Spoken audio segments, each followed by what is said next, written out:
So, Frank and I had been together for almost 2 years when I started noticing some strange behavior. He started hanging out with his bowling buddies a lot more, especially one in particular. This week on Behind the Lab, Frankenstein.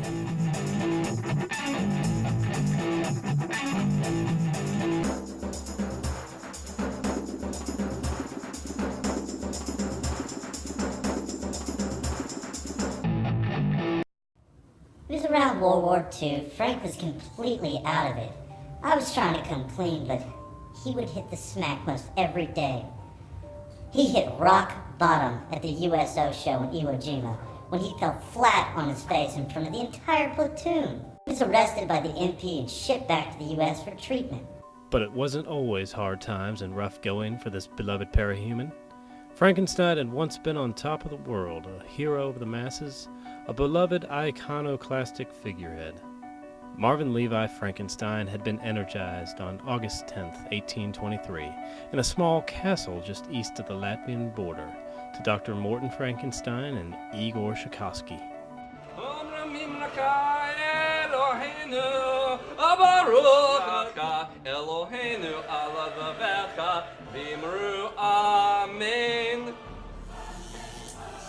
Yes, I see it's happening.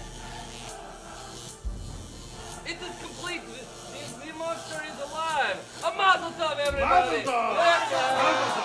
This will be better than yours. Frank was born to entertain.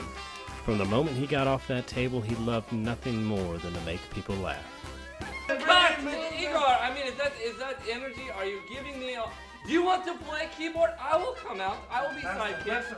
I will be sidekick. Makes you happy, master. What makes me happy? Don't beat me, master. What makes me happy is seeing you perform with the heart that Frankenstein has. I mean, this is his career we are talking about. I'm feeling very flustered. You know what? Oh.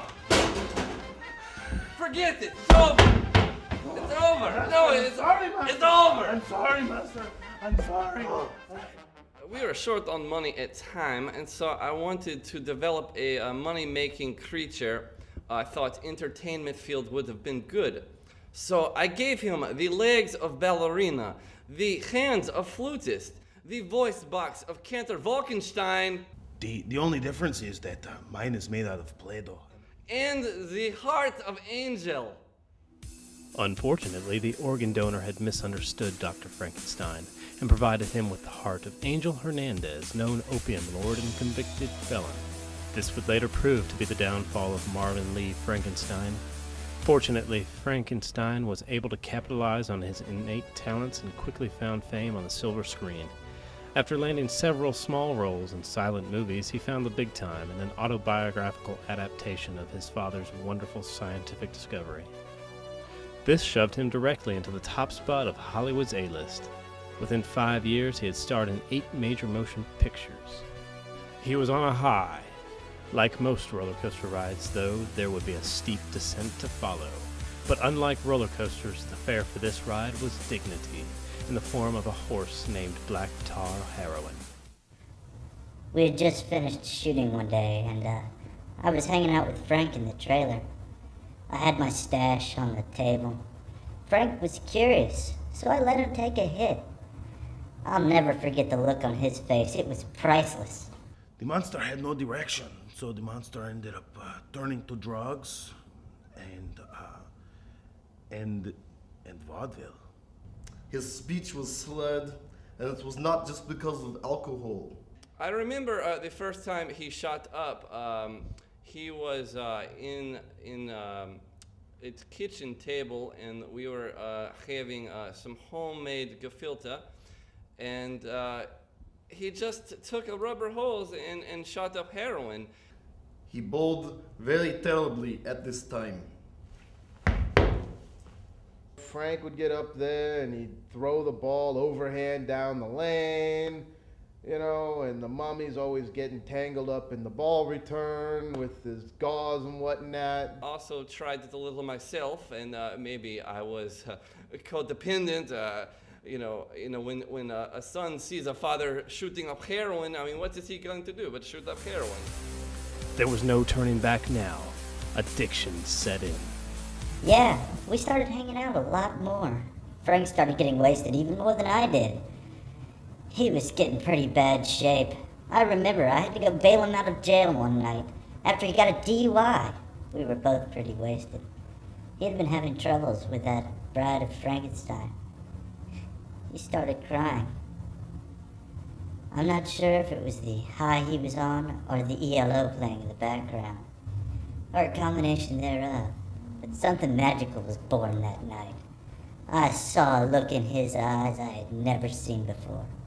We made love 8 times that night, to the wee hours, each time more beautiful than the last. By the end of the night, it was as if I had known him my entire life. Fuck you, Mummy. Fuck you. The bond between Mummy and Frankenstein had grown exponentially in just a few short days. They tried keeping it a secret at first, but secrets were no match for the Hollywood paparazzi. Yeah, I mean, I had heard he was gay or bi or something. I mean, I'm not stupid, but I tried it once. It just it wasn't really for me, you know? I guess. Don't you got somebody else you can interview for this stupid news thing that you're doing? Frankenstein had agreed to an interview with 2020's Barbara Walters to try and quell the rumors of cheating. Frank, how long have you and the Mummy been friends? We've been colleagues for about 3 years. Hasn't your work relationship turned into something more? Not really. I mean, we maintain a pretty professional relationship. Really? We've hung out a few times, knocked back a few. Is it true you and your wife are going into counseling? Yes, but we're making some solid progress. You haven't had to turn to your friend, the Mummy, for emotional support during these trying times?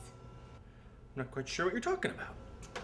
I suppose you and the Mummy were just meeting to discuss your latest project when we shot this video.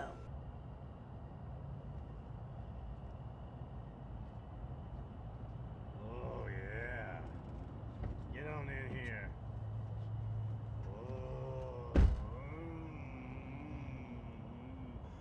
Oh, more. Oh, who's your monster? Oh. Frank, are you and the Mummy in an intimate relationship? How long have you known you are homosexual? This interview is over. It's bad.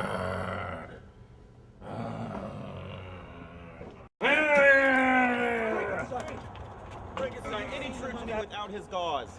No comment! And does your wife know that you're here with him today? Get in the car, Mummy! I love my wife! Is it true that you and the Mummy have been seen making out in a public park? No comment! Get in the car, Mummy! Why do you have George Michael on your recorder right now? Paparazzi bad! Wait! Talk right through me. They never know I'm there. Frankenstein had hit rock bottom. He had several brief stints at rehab, but was never able to stay for more than 3 days at a time. He separated from the bride of Frankenstein and lost the contract with Paramount. Frankenstein was no more. He spent several years in seclusion with the Mummy in his Latvian estate, not to be heard from by anyone. As if spurned by a higher power, though, Frankenstein re-emerged to start a new life. During his stint as a hermit, he had found religion. Rabbi Marvin Levi Frankenstein graduated from theological school to find a new life as a cleric, devoted to help others that were strayed by the ways of Hollywood. He settled down with the Mummy in their Massachusetts home, where they are now legally married. They adopted an Estonian baby named Tatiana and now live as a happy family in their vast estate on the outskirts of Boston.